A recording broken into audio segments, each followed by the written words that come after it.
Bonjour les amis, bonjour les cryptopreneurs, c'est Christian et bienvenue sur Salaya Affranchi. Nous sommes le mercredi 10 janvier 2024.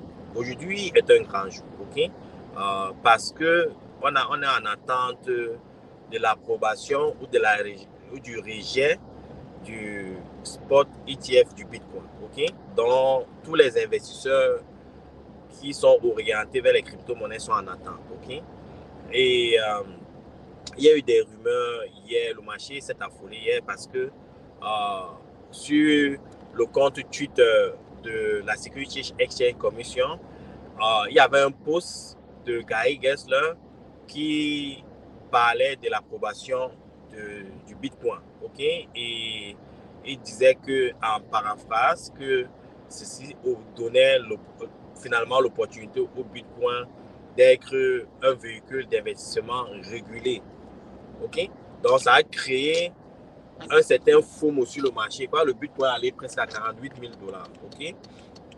Et quelques instants après, Gary Gensler a tweeté dans son compte personnel sur Twitter pour dire qu'il n'avait jamais posté ça et que le compte Twitter de la Security Exchange Commission expérimentait un piratage. Ok? Ils ont encore affolé le marché. Ça a créé plutôt un feu et le marché a commencé à baisser. Le marché est rentré, je crois que c'était à 41 ou 42 000 $. Les gars, une institution comme la Security Exchange Commission s'est fait hacker son compte Twitter, s'est fait pirater son compte Twitter et n'est pas très réel. C'est pas probable. Bon, c'est probable, mais c'est un peu fishy. Ça n'a aucun sens, quoi. Et surtout ce jour-là, surtout hier, là, ce que je veux dire, c'est que on dit souvent que c'est les pays du tiers-monde où il y a la corruption, là, où il y a la mafia, la corruption, la mafia, le vol. Les gars, la vraie corruption, ok, le vrai banditisme d'État, ok, l'architecture même, l'ingénierie du vol organisé, là, bien structuré, c'est pas ici, ok. Le rôle de la Security Exchange Commission, en principe, c'est justement de nous protéger les investisseurs. Ok? Son rôle, c'est de réguler les marchés financiers pour s'assurer d'une certaine régularité, d'une certaine transparence, ok? Et d'une certaine déontologie. Ok? Et ce qui se passe le plus souvent, c'est que certaines personnes avec beaucoup d'influence ont accès à certaines informations que nous, les individus kidam, n'avons pas. Okay? C'est ce qu'on appelle les insider information. Il crée toutes les inside information et interdit aux États-Unis. Okay? C'est ça le rôle de la SEC pour nous protéger contre ces crimes-là. Mais ces gars-là sont installés dans une mafia où il y a une certaine élite qui a accès à ces informations-là. Ils ont les moyens de manipuler le marché. Hier, là, ce qui s'est passé, c'était une façon de manipuler le marché. Maintenant, on ne sait pas vraiment les vraies intentions autour de ça. C'était pousser les prix pour que les gens achètent, créer un feu pour que les prix baissent, et ils font les shorts, ils se font beaucoup d'argent. Je ne peux pas le dire, je n'ai pas les faits, mais il est aussi probable que ce soit le cas. Okay? Donc, ces manipulateurs-là sont des champions au niveau de la Security Exchange Commission, du secteur financier aux États-Unis. C'est triste un peu ce qui se passe, mais néanmoins, les gars, il ne faut pas que si vous êtes dans les crypto-monnaies parce que vous attendez la régulation, ça prendra le temps, ok? Ça prendra le temps, mais il y a des signes d'adoption au niveau des crypto-monnaies, mais la régulation en général, ça prendra le temps. C'est un peu comme du porno, ok? Le porno, ça a pris du temps pour que le porno soit accepté, ok? C'est un peu comme l'Internet même. Au départ, les gens n'acceptaient pas l'Internet. Il n'y a pas d'adoption au niveau de l'Internet. Mais il y a des utilités qui vont faire à ce que ces éléments-là viennent s'imposer dans la société. Donc, si vous investissez dans les crypto-monnaies, vous comprenez, c'est un milieu très volatile. Okay? Et quand on parle d'ETF avec beaucoup d'insistance ces derniers temps, mais il faut savoir que le premier ETF Bitcoin a été déposé en 2013 par les frères Winklevoss. Okay? Les frères, si vous ne connaissez pas les frères Winklevoss, ce sont les gens qui ont co-créé Facebook avec Mark Zuckerberg, et Mark Zuckerberg les a ils sont sortis du groupe du projet Facebook et ils sont allés créer leur projet au niveau de la blockchain, ils ont créé la compagnie Gemini. Okay? C'est un échange aux États-Unis, un grand échange aux États-Unis sur les crypto-monnaies. Okay? Ce sont des multimilliardaires. Ces gars-là sont extrêmement riches. Donc, ils ont déposé le premier spot ETF Bitcoin en 2013. Et ça avait même créé une certaine confusion parce qu'à l'époque, le Bitcoin, bon, les gens n'en parlaient même pas beaucoup. Et c'était à ce moment-là que tous les gouvernements à travers le monde s'attaquaient au Bitcoin avec une de ces rages. Mais les gars ont le courage de le faire. Et en 2017, la Securities Exchange Commission a rejeté cette demande-là. Et entre-temps, il y a eu beaucoup d'autres, même Van Eck qu'on parle maintenant, qui a encore déposé le spot ETF. Ils ont fait encore un dépôt, quoi, c'était en 2017, ok? Ça a été rejeté. Donc, les spots ETF ont été rejetés à travers les 10 dernières années avec beaucoup de vigueur, ok? Donc, ne soyez pas surpris qu'aujourd'hui, les spots ETF qui ont été déposés soient rejetés.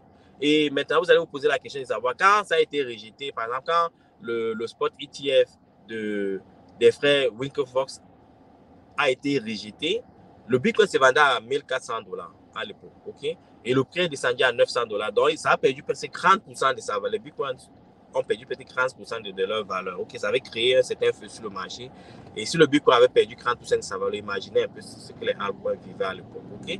Donc, aujourd'hui, maintenant, si on se projette sur l'histoire, ok? Si le spot Bitcoin s'avait rejeté, il y aurait un impact sur le prix certain. Le prix va baisser. De combien de pourcents? Je ne sais pas. Peut-être 30%, un peu comme en 2013. Et 30% de baisse dans les cryptos actifs, ce n'est pas la fin du monde, ok? C'est normal. Parce que nous sommes dans un marché extrêmement volatile. Bon, maintenant, comme je vous dis toujours ici, il faut toujours penser aux fondamentaux, ok? Il faut penser à votre plan, à votre stratégie, savoir pourquoi vous êtes dans le domaine des cryptos actifs.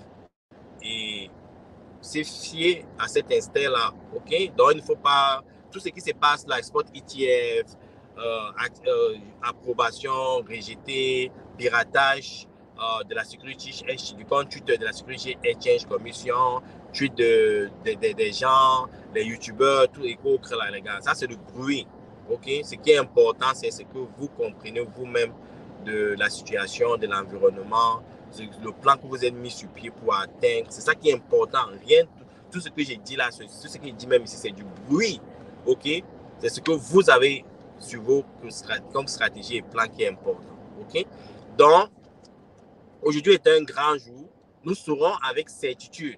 Aujourd'hui là, avant, au plus tard à 18h, heure de l'Est, heure de l'Amérique du Nord, là, qu'est-ce qu'il raconte? Heure de l'Est, ok? L'heure de Toronto, ok? L'heure de New York, là, ok? Nous saurons si le spot ETF du Bitcoin a été approuvé. C'est aujourd'hui ou rejeté, ok? Mais il y a des rumeurs hein, des deux côtés. Certains disent que il est fort probable qu'ils sont à 95%, 99% certains que cette fois-ci, ça doit être approuvé. Ok? Il y a certains qui ont des doutes parce que il y a certains éléments qui manquaient hier et la Security Exchange, avant-hier, la Security Exchange Commission est répartie vers les dépositaires de demandes pour collecter plus d'informations. Certains disent que peut-être la SEC n'a pas assez d'informations pour décider par rapport à l'approbation des spots ETF. Mais ce n'est pas important. Ce qui est important ici, c'est le long terme. Okay? Ce qui est important ici, c'est de savoir que le halving arrive dans 2 mois, les gars. 3 mois, on aura le halving, les gars. Et chaque fois qu'il y a eu le halving, le Bitcoin a pris de la valeur. Okay? Donc, même si le Bitcoin diminue, avec le feu que peut créer en quelque sorte un rejet du spot ETF du Bitcoin, c'est une opportunité d'acheter davantage. Parce que quand ils sortaient le matin, j'ai réalisé que certains cryptos actifs perdaient de la valeur. Les Solana, tout ça, sont en train de baisser. Mais ce n'est pas ça qui est important, les gars. C'est plus ça baisse, plus ça vous donne l'opportunité d'ancrer davantage et de s'armer pour le beau run qui arrive. Le halving arrive, les gars. Le halving, ce n'est pas une décision d'une personne quelconque, c'est une décision décentralisée. Okay? C'est lié à l'écosystème du Bitcoin. Il y aura halving. Personne ne va décider. C'est ça la beauté. C'est ça la beauté de l'écosystème Bitcoin, les gars, de l'écosystème blockchain, ok? C'est que c'est décentralisé. Ça ne dépend pas d'un individu, ça ne dépend pas d'une seule institution, ok? Il y aura halving. C'est ça la beauté. Il y aura halving. Qu'il pleuve, qu'il neige, qu'il y ait une bombe atomique, il y aura halving. Et chaque fois qu'il y a eu halving, le prix du Bitcoin monte. Chaque fois, il n'y a jamais eu un halving, le prix du Bitcoin n'est pas monté. Parce que ça s'applique à la loi de l'offre et de la demande. Okay? Il y aura halving, le prix va monter. Il n'y a pas de doute sur ça. Ça, c'est un fait. Le prix va monter. OK? Et à partir du deuxième trimestre, là, les taux d'intérêt vont commencer à baisser partout en Amérique du Nord, que ce soit au Canada, que ce soit aux États-Unis. Les taux vont baisser. Il est fort pour voir que les taux baissent, les gars, parce que nous vivons dans l'environnement. Je suis bien en Amérique du Nord, les gars. L'économie est morose. Les gens sont dans un état de dépression financière. OK? C'est dur. C'est dur. Ces gens-ci, il n'y a pas d'argent. Les gens n'ont pas accès à l'argent parce que les taux d'intérêt sont élevés. Les gens sont extrêmement endettés. Les banques sacrées sont en train de se demander comment faire pour... Parce qu'il y a les bad dettes, il y a les mauvaises dettes. Les gens qui ont pris, il y a certaines personnes qui ont pris des dettes qui ne parviennent plus à payer. Ils ne parviennent plus à payer. Maintenant, ils essaient de voir comment ils peuvent soulager ces personnes-là. Donc, ils doivent absolument baisser les taux d'intérêt. S'ils ne le font pas, il n'y a pas une guerre civile aux États-Unis. Oui, c'est dur. C'est dur. Et maintenant, il faut comprendre aussi, ça c'est un deuxième truc. Aussi, je ne dis pas de la baisse des taux d'intérêt. Aussi, il faut aussi comprendre que il y a des élections qui arrivent, les gars. Les campagnes ont commencé. Si vous suivez un peu Biden et Trump dans des attaques, dans des attaques verbales, c'est terrible, les gars. Donc, Biden, pour être réélu, doit s'assurer qu'il a une bonne économie, que les citoyens américains sont contents de sa politique économique et de sa politique monétaire. OK? Donc, les gens ont besoin d'argent. Et qu'est-ce qu'ils vont faire? Ils doivent baisser les taux d'intérêt. Ils doivent donner les subsides, les subventions aux familles. Et plus il y a cette circulation d'argent dans le marché, qu'est-ce qui se passe? Les gens investissent. Les gens prennent des refuges dans de l'or, dans du bitcoin, dans des cryptos actifs, dans des investissements immobiliers et autres. C'est ce qui va se passer. Ça, c'est un fait. Les gars, 2024-2025 sera stratosphérique. On va aller sur Uranus, les gars. Je suis convaincu, personnellement, je suis convaincu. Ce n'est pas un conseil financier, les gars. OK? Ce n'est pas un conseil financier. Vous pouvez perdre votre argent. Vous pouvez perdre tout votre argent. Ce n'est pas mon problème. Moi, si je perds mon argent, c'est mon problème. Donc, ce que je dis n'engage que moi. OK? C'est que les décisions que vous prenez par rapport à vos investissements n'engagent que vous. OK? Donc, moi, je suis bullish. Je suis même extrêmement bullish. Je n'ai même jamais été bullish, les gars, dans les crypto-monnaies qu'aujourd'hui. Jamais, jamais. J'ai toujours eu cette passion pour les crypto-monnaies, mais ce que je vois, les données, quand je collecte toutes les données là, je mets ensemble, gars. Il n'y a jamais eu un bull run qui sera aussi puissant que le bull run qui arrive. Aucune donnée n'était aussi explosif, n'avait autant de tension que ce qui va se passer là. OK? J'ai vu que le bull run de 2017, les gars, il n'y avait même pas assez de données. Le bull run de 2020, 2021, c'était OK, il y avait des données, il y avait des tendances. C'est même là, à ce moment que j'ai créé cette chaîne parce que je voyais ça venir. J'ai formé certaines personnes qui sont devenues millionnaires, ce qui me fait plaisir. Mais quand je regarde toutes les données de ce bull run, quand je les mets ensemble, et j'allume le feu au-dessus de ça, je vois sur une bombe qui explose stratosphériquement. Non, ça sera super, ça sera super. Donc, vous êtes dans le bon endroit, les gars.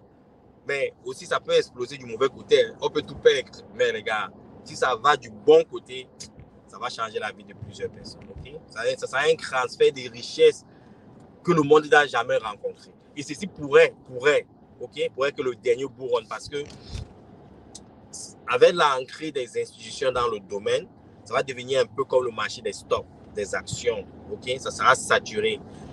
Il n'y aura plus les 10x, les 100x dans les crypto-monnaies. Non, ça va réduire, ça va devenir marginal. Ça sera le genre 10%, 5%. Quand il y a 5% de croissance dans le marché des actions, les gars célèbrent. Les gars sont contents comme des enfants. Ici, gars, si tu ne fais pas 10x dans les cryptos, si tu ne fais pas 10x, c'est que tu n'as rien fait.